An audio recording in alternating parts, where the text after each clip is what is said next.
नमस्कार। श्रीमती मोहरी देवी तापड़िया कन्या महाविद्यालय जसवंतगढ़ के इस यूट्यूब चैनल पर मैं प्रवक्ता हनुमान शर्मा आप सभी विद्यार्थियों का हार्दिक स्वागत और अभिनंदन करता हूं। प्यारे विद्यार्थियों, बीए तृतीय वर्ष की कक्षा में हिंदी साहित्य विषय के अंतर्गत कथा साहित्य व उपन्यास जो आपका द्वितीय प्रश्न पत्र है प्यारे विद्यार्थियों, उसमें कहानी संचयन पुस्तक से हम कहानी विवेचन कर रहे हैं। प्यारे विद्यार्थियों, कहानी संचयन पुस्तक से पाठ 2 कहानी पुरस्कार जयशंकर प्रसाद जी द्वारा रचित की कहानी है। इस कहानी में जो प्रमुख पात्र है प्यारे विद्यार्थियों, एक तो मधुलिका जो कि कौशल सेनापति सिंह मित्र की पुत्री है, कृषक बालिका है, और दूसरा है राजकुमार अरुण जो मगध देश का राजकुमार है। तो चलिए प्यारे विद्यार्थियों, अब हम इस कहानी के आगे के पृष्ठ को पढ़ते हैं। विगत वीडियो में हमने 39 पृष्ठ तक पढ़ा था, अब हम पृष्ठ 40 से आगे पढ़ेंगे। पृष्ठ 40 से आगे देखिए प्यारे विद्यार्थियों, विगत वीडियो में हमने पढ़ा कि एक सर्दी की शीतकाल की रात्रि के समय जो है अरुण मधुलिका की कुटिया में आता है, पर्णकुटी में आता है, और फिर मधुलिका भी उनकी विगत स्मरण अरुण के साथ जो 3-4 साल पहले जो बातें हुई उसका स्मरण करती रहती है। तभी अरुण वहाँ पर आता है और सहसा चौंक जाते हैं दोनों ही, और एक दूसरे को देखकर कहते हैं कि तुम मधुलिका हो, और वह कहती है कि तुम राजकुमार हो। तो इस प्रकार से दोनों का फिर से मिलन होता है 3-4 साल बाद, ठीक है। और जो अरुण है वो मगध देश से निर्वासित हो चुका है अब, और वह जीविका के लिए कौशल देश में आया है जीविका उपार्जन के लिए। फिर एकाएक जो है अरुण और जो है इसमें मधुलिका का जो प्रेम है वो हो जाता है, दोनों एक दूसरे से प्रेम करने लग जाते हैं। और उस समय अरुण है वो मधुलिका को कौशल देश की राजकुमारी बनने का प्रस्ताव देता है, अर्थात कि कौशल राज्य पर वह अपना अधिकार स्थापित करके मधुलिका को रानी बनाना चाहता है। और इस बीच वह उस समय उसके प्रेम में मोहित होकर के मधुलिका कुछ भी नहीं बोल पाती है, और वह उसके अनुसार जैसा वो अरुण कहता है उस अनुसार वह उस उपाय को करती है, और वह रात्रि के समय कौशल देश के राजा के पास में जाती है। पहरेदार जाकर के राजा को सूचित करते हैं कि आपके यहाँ कोई स्त्री है, वो आपसे बात करने के लिए आई है, न्याय मांगने के लिए आई है। तो ये सुनकर के महाराज उसको आने की अनुमति देते हैं। अब देखिए आगे क्या होता है प्यारे विद्यार्थियों। प्रतिहारी के साथ मधुलिका आई है, उसने प्रणाम किया। महाराज ने स्थिर दृष्टि से उसकी ओर देखा और कहा तुम्हें कहीं देखा है। महाराज ने कहा कि तुम्हें कहीं देखा है। अब देखिए पृष्ठ संख्या 40 से हम पढ़ते हैं। 3 वर्ष हुए हैं देव, मेरी भूमि खेती के लिए ली गई थी। ये बात कौन कह रही है? मधुलिका। किससे? कौशल देश के राजा से, कि 3 वर्ष हुए हैं देव, मेरी भूमि खेती के लिए ली गई थी। ओहो, तो तुमने इतने दिन कष्ट में बिताए हैं। राजा को दुख होता है और वो कहते हैं कि ओहो, तो तुमने इतने दिन कष्ट में बिताए हैं, आज उसका मूल्य मांगने आई हो। क्यों? अच्छा, तुम्हें मिलेगा। प्रतिहारी कि तुम मुझे लगता है कि इतने दिनों बाद तुम उसका मूल्य मांगने आई हो। ठीक है, तुम्हें मूल्य मिलेगा। और वह प्रतिहारी को आवाज़ देते हैं। प्रतिहारी तो बीच में बोलती है मधुलिका, नहीं महाराज, मुझे मूल्य नहीं चाहिए। नहीं महाराज, मुझे मूल्य नहीं चाहिए। तो फिर वो राजा कहते हैं, मूर्ख, फिर क्या चाहिए? कि मूर्ख फिर क्या चाहिए, यहाँ क्यों आई है? उतनी ही भूमि, दुर्ग के दक्षिणी नाले के समीप की जंगली भूमि, वहीं मैं अपनी खेती करूँगी। मुझे सहायक मिल गया, वह मनुष्य से मेरी सहायता करेगा। भूमि को समतल भी बनाना होगा।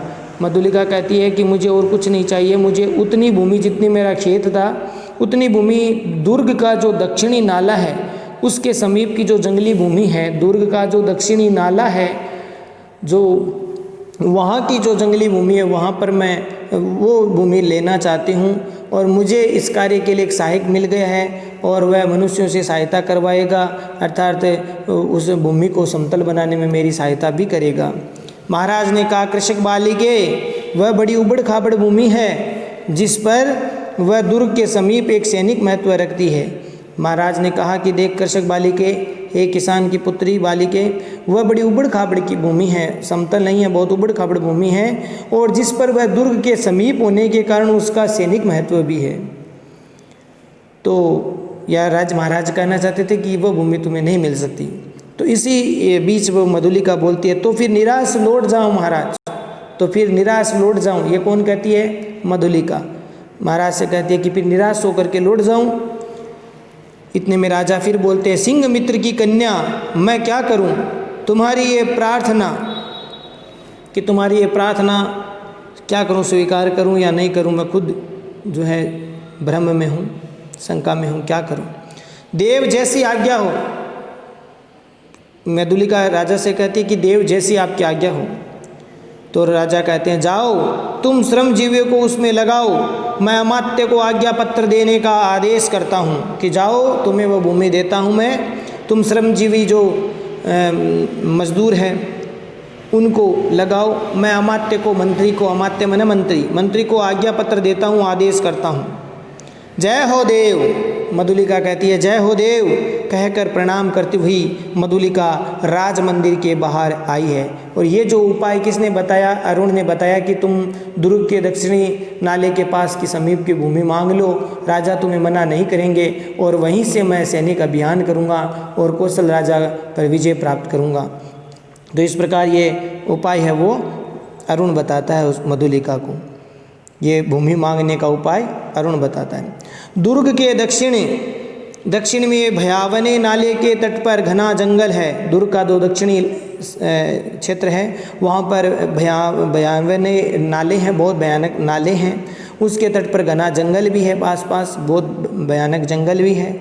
आज मनुष्यों के पद संचार से शून्यता भंग हो रही है। आज मनुष्यों के पद संचार यानी जो अरुण के जो सैनिक थे वो आ गए हैं वहाँ पर कार्य करने के लिए। आज मनुष्य के पद संचार यानी पैरों के चाप से शून्यता भंग हो गई है, वहाँ जंगल की शांति भंग हो गई है। अरुण के छिपे हुए मनुष्य स्वतंत्रता से इधर उधर घूमते थे, झाड़ियों को काट कर पथ बना रहा था। वे सब झाड़ियों को काट कर रास्ता बना रहे थे। नगर दूर था, फिर उधर यूं ही कोई नहीं आता था, क्योंकि ये सैनिक भूमि थी इसलिए कोई नहीं आता था। तो फिर ये उधर यूं कोई आता भी नहीं था। फिर अब तो महाराज की आज्ञा से वहाँ मधुलिका का अच्छा खेत बन रहा था। महाराज की आज्ञा से मधुलिका का अच्छा खेत बनने लगा। तब इधर की किसको चिंता थी? अब इधर की चिंता किसकी?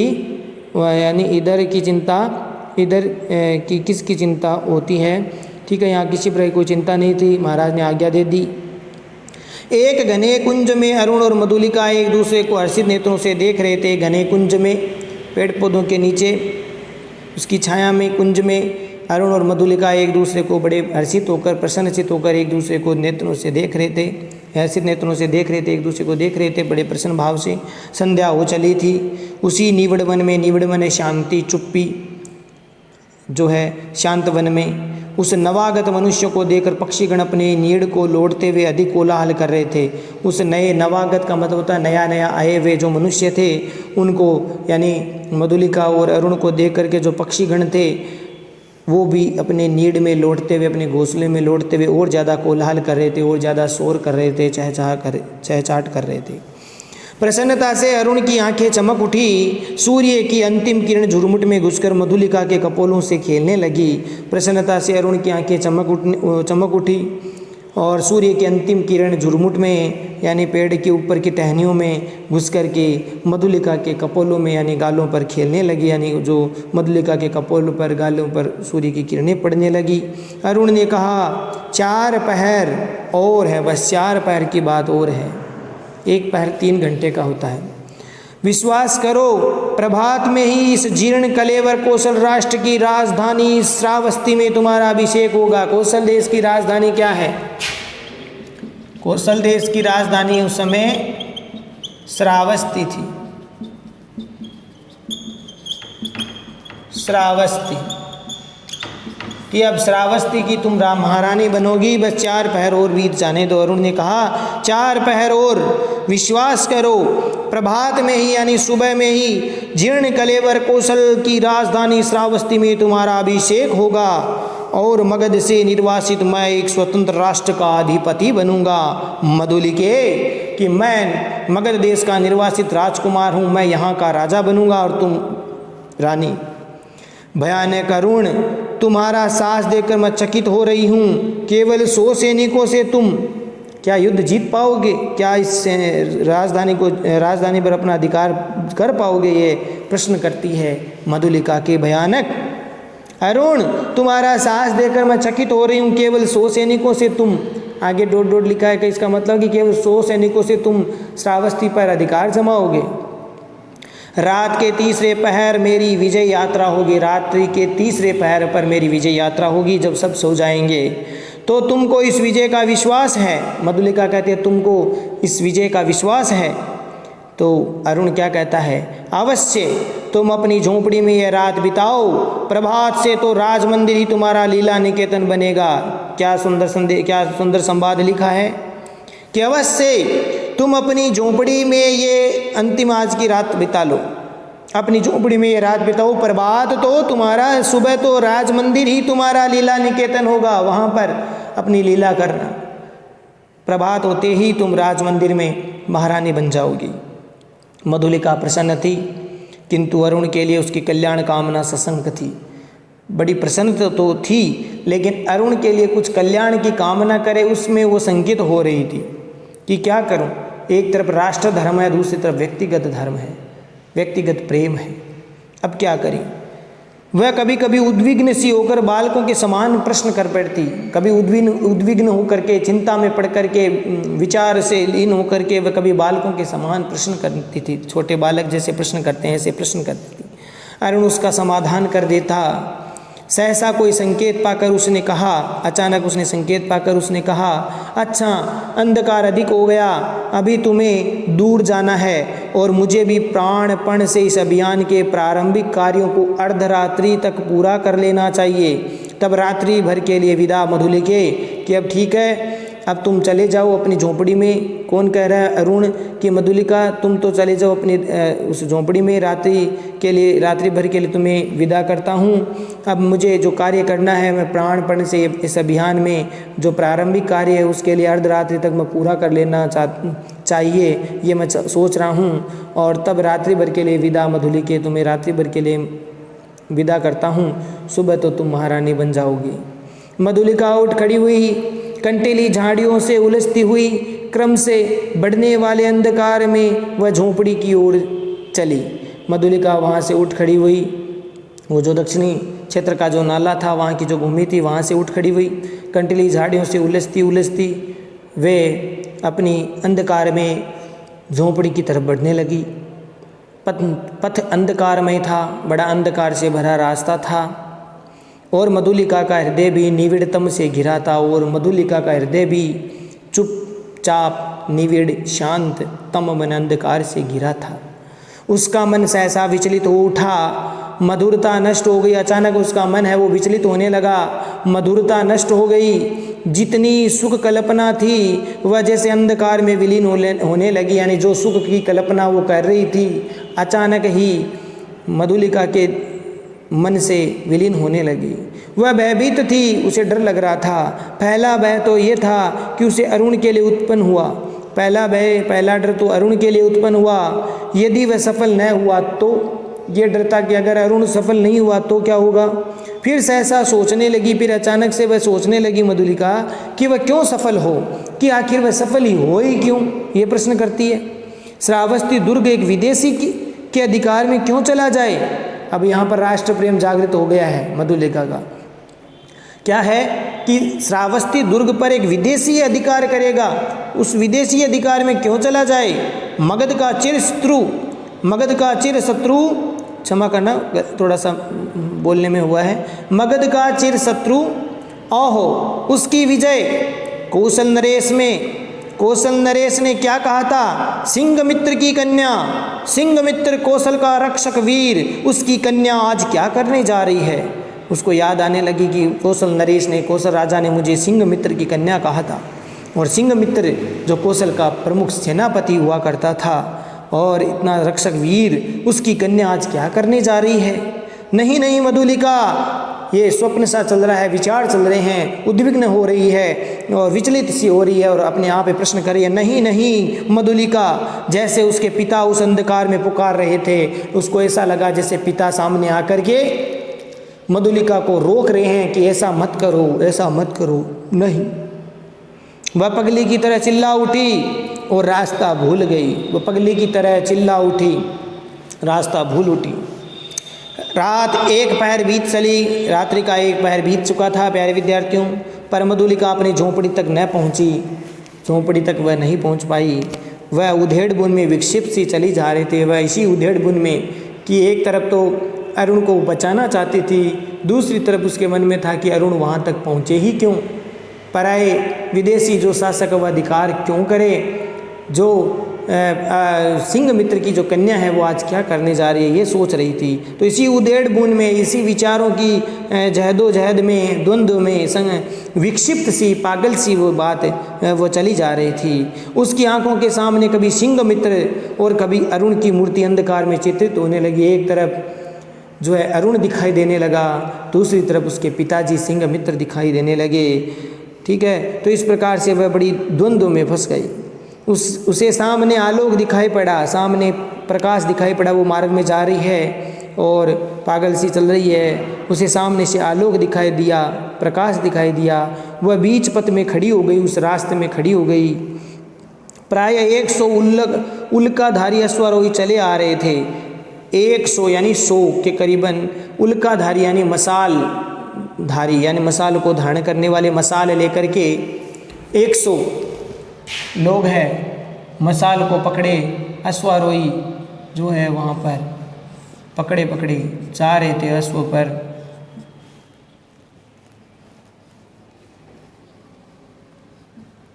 तो 100 अश्वारोही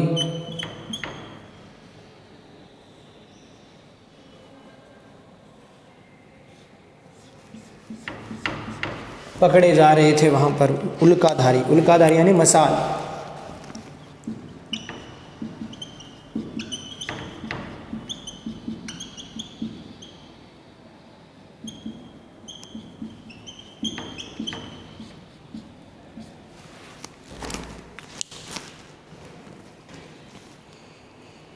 मसाल धारण करने वाले। देखिए प्यारे विद्यार्थियों, आगे तो सामने से उसके 100 उल्काधारी अश्वारोही घोड़े घुड़सवार दिखाई दे रहे थे। आगे आगे एक वीर अधेड़ सैनिक था। आगे आगे उसने देखा कि एक बड़ी उम्र का अधेड़ सा सैनिक था। उसके बाएं हाथ में अश्व की वल्गा थी। वल्गा का अर्थ होता है वो अश्व की जो रस्सी होती है, लगाम होती है, वल्गा। अश्व की वल्गा यानी लगाम वह थी उसके हाथ में। दाहिने हाथ में नग्न खड्ग और दाहिने हाथ में उसके एक तलवार थी। अत्यंत धीरता से वह टुकड़ी अपने पथ पर चल रही थी। बड़ी धैर्य के साथ वह अपनी टुकड़ी है, वो सैनिक टुकड़ी है, वो 100 की, वो अपने पथ पर जा रही थी। परंतु मधुलिका बीच पथ से हिली नहीं, उस रास्ते से हिली नहीं। प्रमुख सैनिक पास आ गया पर मधुलिका अब भी नहीं हटी। सैनिक ने अश्व रोक करके कहा, कौन? सैनिक ने कहा कि कौन हो तुम? कोई उत्तर नहीं मिला। तब तक दूसरे अश्वारोही ने कड़क करके कहा, तू कौन है? गुस्से में थोड़ा सा कड़क करके कहा दूसरे अश्वारोही ने। स्त्री, कौशल के सेनापति को उत्तर शीघ्र दे। स्त्री, क्षमा करना, देखिए उस दूसरा जो अश्वारोही थे उसने कड़क करके कहा, तू कौन है स्त्री? कौशल के सेनापति को उत्तर शीघ्र दे, ये कहा। रमणी जैसे विकारग्रस्त स्वर में चिल्ला उठी। वह जो स्त्री थी, रमणी मने स्त्री, विकारग्रस्त होकर के जोर से चिल्ला उठी, बोली, बांध लो, मुझे बांध लो, मेरी हत्या करो, मैंने अपराध ही ऐसा किया है कि मुझे बांध लो, मुझे बांध लो, मेरी हत्या कर दो, मैंने अपराध ही ऐसा किया है। सेनापति हंस पड़े, बोले, पगली है। सेनापति हंस करके कहा कि तुम पगली है? पगली नहीं, यदि वही होती तो इतने विचार वेदना क्यों होती? सेनापति, मुझे बांध लो, राजा के पास ले चलो। कि मैं अगर पगली नहीं, यदि वही होती तो मेरे विचार वेदना नहीं सहन करनी पड़ती मुझे। सेनापति, मुझे बांध लो। ये कौन कह रही है? मधुलिका उस सेनापति से। क्या है स्पष्ट कह। अब प्रश्न कर रहे सेनापति की क्या है स्पष्ट कह, साफ साफ कहो। मधुलिका बोल रही है श्रावस्ती का दुर्ग एक पहर में दस्युओं के हस्तगत हो जाएगा, कि ये श्रावस्ती का दुर्ग एक पहर बाद दस्युओं के साथ में, दस्यु के हस्तगत मैंने दस्यु के अधिकार में हो जाएगा, विदेशी जो आक्रांत है उसके हाथ में हो जाएगा। दक्षिणी नाले के पार उनका आक्रमण होगा, दक्षिणी नाले के पार उनका आक्रमण होगा। सेनापति चौंक उठे, उन्होंने आश्चर्य से पूछा तू क्या कह रही है? मैं सच कह रही हूँ, शीघ्रता करो। मधुलिका ने कहा मैं सच कह रही हूँ, शीघ्रता करो। यहाँ पर देश प्रेम की भावना जागृत हो गई है भाई मधुलिका के। सेनापति ने 80 सैनिकों को नाले की ओर धीरे धीरे बढ़ने की आज्ञा दी। स्वयं 20 अश्वारोही के साथ दुर्ग की ओर बढ़े। मधुलिका एक अश्वारोही के साथ बांध दी गई। सेनापति 80 सैनिकों को आदेश दिया कि वे धीरे धीरे वहाँ पर बढ़ने की आज्ञा दे दी और स्वयं 20 अश्वारोहियों के साथ दुर्ग की ओर चले गए और मधुलिका को एक अश्वारोही के साथ बांध दी गई। श्रावस्ती का दुर्ग कोसल राष्ट्र का केंद्र इस रात्रि में अपने विगत वैभव का स्वप्न देख रहा था। श्रावस्ती का ये दुर्ग जो है कोसल राष्ट्र का केंद्र इस रात्रि में अपने विगत वैभव का स्वप्न देख रहा था। भिन्न भिन्न राजवंशों ने उसके प्रांतों पर अधिकार जमा लिया है। अब वह केवल कई गांवों का अधिपति है। फिर भी उसके साथ कौशल के अतीत की स्वर्ण गाथाएं लिपटी है कि भले ही उसके पास अभी थोड़े से गांव हैं, लेकिन कौशल के अतीत की, उसके भूतकाल की स्वर्ण गाथाएं लिपटी हैं। वहीं लोगों की ईर्ष्या का कारण है कि कौशल इतना सुंदर जनपद था, तो यही लोगों की ईर्ष्या का कारण है। जब घोड़े से अश्वारोही बड़े वेग से आते हुए दुर्ग द्वार पर रुके, तब दुर्ग के प्रहरी चौंक उठे। उल्का आलोक में उन्होंने सेनापति को पहचाना। उल्का आलोक मैंने मसाल की प्रकाश में उन्होंने सेनापति को पहचाना। द्वार खुला, सेनापति घोड़े की पीठ से उतरे। उन्होंने कहा अग्निसेन, दुर्ग में कितने सैनिक होंगे? यानी सेनापति जैसे ही दुर्ग के पास में पहुँचे तो दुर्ग का जो अधिकारी था, सैनिक था, उसने अग्निसेन दुर्ग में कितने, उसने सेनापति ने उससे कहा कि अग्निसेन दुर्ग में कितने सैनिक हैं? सेनापति की जय हो, 200 है। यानी दुर्ग में अभी 200 सैनिक है। ये कौन किसको कह रहा है? जो सेनापति था कौशल का, उसको कह रहे हैं वहाँ के दुर्ग के अधिकारी या सैनिक अग्निसेन। उन्हें शीघ्र ही एकत्र करो, परंतु बिना किसी शब्द के एकदम चुपचाप, शोर नहीं होना चाहिए।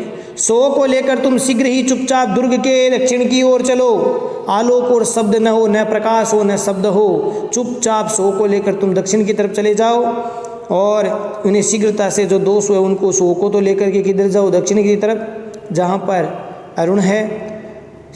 सेनापति ने मधुलिका की ओर देखा, वह खोल दी गई। उसे अपने पीछे आने का संकेत कर सेनापति राज मंदिर की ओर बढ़े। सेनापति ने मधुलिका को जो बंधन मुक्त कर दिया, खोल दिया, और उसके बाद में सेनापति ने उसको पीछे पीछे आने का संकेत किया। तो सेनापति के साथ वह राज मंदिर में बढ़ी। प्रतिहारी ने सेनापति को देखते ही महाराज को सावधान किया। जैसे प्रतिहारी ने सेनापति को देखा तो महाराज को सावधान किया, महाराज सेनापति पधारे हैं। वह अपनी सुख निद्रा के लिए प्रस्तुत हो रहे थे, यानी नींद लेने ही वाले थे, किंतु सेनापति के साथ में मधुलिका को देखते ही चंचल हो उठे कि ये कौन आई है। सेनापति ने कहा जय हो देव, इस स्त्री के कारण मुझे इस समय उपस्थित होना पड़ा। सेनापति ने कहा कि जय हो देव, महाराज की जय हो, जय हो देव, इस स्त्री के कारण मुझे इस समय उपस्थित होना पड़ा। महाराज ने स्त्री नेत्रों से देखा, कहा सिंहमित्र की कन्या फिर यहाँ क्यों आई है? सिंहमित्र की कन्या फिर यहाँ क्यों? क्या तुम्हारा क्षेत्र नहीं बन रहा? क्या तुम्हारा खेत नहीं बन रहा? कोई बाधा? सेनापति कोई बाधा है तो बताओ। मैंने दुर्ग के दक्षिण नाले के समीप की भूमि इसे दी है, कि मैंने ही इसको दक्षिण के नाले के समीप की भूमि इसे दी है। क्या इसी संबंध में तुम कहना चाहते हैं? क्या तुम इस संबंध में कुछ कहना चाहते हो? देव, किसी गुप्त शत्रु ने उसी ओर से आज की रात में दुर्ग पर अधिकार कर लेने का प्रबंध किया है। सेनापति ने महाराज से कहा, कौशल राजा से कहा कि देव, किसी गुप्त शत्रु ने उसी ओर से आज की रात में दुर्ग पर अधिकार कर लेने का प्रबंध किया है, और इसी स्त्री ने मुझे पथ में ये संदेश दिया, इस स्त्री ने मुझे बताया है। राजा ने मधुलिका की ओर देखा, वह कांप उठी। घृणा और लज्जा से वह गड़ी जा रही थी। एक तरफ घृणा और दूसरी तरफ लज्जा से वह गड़ी जा रही थी। राजा ने पूछा, मधुलिका ये सत्य है? तो मधुलिका ने कहा, हाँ देव, ये सत्य है। राजा ने सेनापति से कहा, सैनिकों को एकत्रित करके तुम चलो, मैं अभी आता हूँ। सेनापति के चले जाने पर राजा ने कहा, सिंहमित्र की कन्या, तुमने एक बार फिर कौशल पर उपकार किया है। कौशल का उपकार किया, ये सूचना देकर तुमने पुरस्कार का काम किया है। अच्छा, तुम यही ठहरो, पहले उन आतताइयों का प्रबंध कर लूँ। महाराज ने कहा कि सेनापति के चले जाने पर राजा ने क्या कहा कि सिंहमित्र की कन्या, जैसे तुम्हारे पिता ने कौशल देश पर उपकार किया, ऐसे तुमने भी हमारे कौशल पर उपकार किया है। सिंहमित्र की कन्या, तुमने एक बार फिर कौशल का उपकार किया है। ये सूचना देकर तुमने पुरस्कार का काम किया है। अच्छा, तुम यहीं ठहरो, पहले उन आतताइयों यानी जो दस्यु हैं उनका प्रबंध कर लूँ। अपने साहसिक अभियान में अरुण बंदी हुआ, क्योंकि उनको समय रहते पता चल गया था कौशल राजा को। इस कारण से उनके सैनिक ज़्यादा भारी पड़ गए अरुण के 100 सैनिकों पर, और अरुण कुछ नहीं कर पाया और अरुण बंदी बन गया। दुर्ग उल्का के आलोक में अंतरंजित हो गया। पूरा दुर्ग वो मसाल से प्रकाशित हो गया। भीड़ ने जय घोष किया, महाराज की जय हो, महाराज की जय हो। सबके मन में उल्लास था। श्रावस्ती दुर्ग आज एक दस्यु के हाथ में जाने से बचा। श्रावस्ती दुर्ग एक दस्यु के हाथों में जाने से बच गया। आबाल वृद्ध नारी आनंद से उन्मत्त हो उठे। छोटे छोटे बालक, वृद्ध, बूढ़े और स्त्रियां सब आनंद से उन्मत्त होने लगी, प्रसन्न होने लगी। उषा के आलोक में सभा मंडप दर्शकों से भर गया। अब प्रातःकाल हो गया है, उषा का समय है और प्रातःकाल के समय सभा मंडप लग गया है। राजा का दर्शकों से भर गया है कि सब देखना चाहते थे आखिर वह कौन था दस्यु, कौन था जो श्रावस्ती पर अधिकार करना चाहता था। बंदी अरुण को देखते ही जनता ने रोष से हुंकार करते हुए कहा, वध करो। जनता ने जैसे ही बंदी अरुण को देखा कि ये चाहता है श्रावस्ती पर अधिकार करना, तो जनता को बड़ा क्रोध आया और रोष से हुंकार भरते हुए कहा कि वध करो, वध करो। राजा ने सबके सहमत होकर के आज्ञा दी, जाओ इसको प्राण दंड दो। मधुलिका बुलाई गई, वह पगली सी आकर के खड़ी हो गई। ये कहानी का अंतिम भाग है, बड़ा मार्मिक है प्यारे विद्यार्थियों। यहाँ पर व्यक्तिगत प्रेम की आहुति दी गई है राष्ट्र प्रेम के समक्ष। देखिए, मधुलिका बुलाई गई, वह पगली सी आकर खड़ी हो गई। कौशल नरेश ने पूछा, मधुलिका तुझे जो पुरस्कार लेना हो मांग, आज मैं बहुत खुश हूँ। तुमने उपकार किया है कौशल पर, इसीलिए तुम पुरस्कार की भागी हो। इसीलिए मधुलिका तुझे जो पुरस्कार लेना है मांग लो। वह चुप रही, कुछ नहीं बोली। राजा ने कहा, मेरी निज की जितनी खेती है मैं तुम्हें सब देता हूँ। राजा ने कहा, मेरी जितनी भी खेती है, मेरे जितने अधिकार में जो खेत है वे सब के सब मैं तुझे देता हूँ। मधुलिका ने एक बार बंदी अरुण की ओर देखा। उसने कहा, मुझे कुछ न चाहिए। मधुलिका ने क्या कहा राजा से कि मुझे कुछ नहीं चाहिए। अरुण हंस पड़ा। राजा ने कहा, नहीं, मैं तुझे अवश्य दूंगा, मांग लो, मैं तुझे अवश्य दूंगा, मैं बड़ा प्रसन्न हूँ तुम पर, मांग लो। तो मधुलिका ने क्या कहा, देखिए अंतिम वाक्य, तो मुझे भी प्राण दंड मिले पुरस्कार में, मुझे भी क्या मिले, प्राण दंड मिले। कहती हुई वह बंदी अरुण के पास जाकर खड़ी हो गई। ये व्यक्तिगत प्रेम और राष्ट्र प्रेम दोनों की भूमिका इन्होंने निभाई।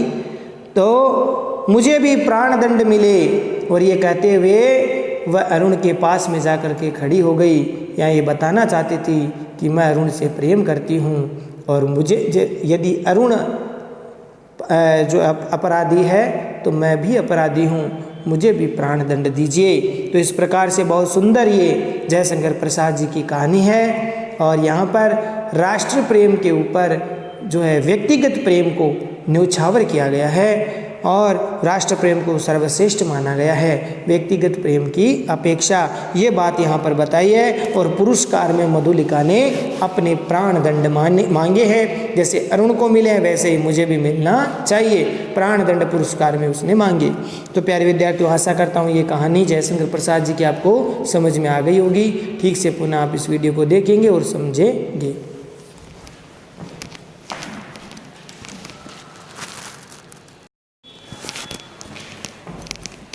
तो प्यारे विद्यार्थियों, आज के लिए बस इतना ही। अगले वीडियो में फिर हाजिर होंगे कहानी संचयन पुस्तक से अगली कहानी को लेकर के।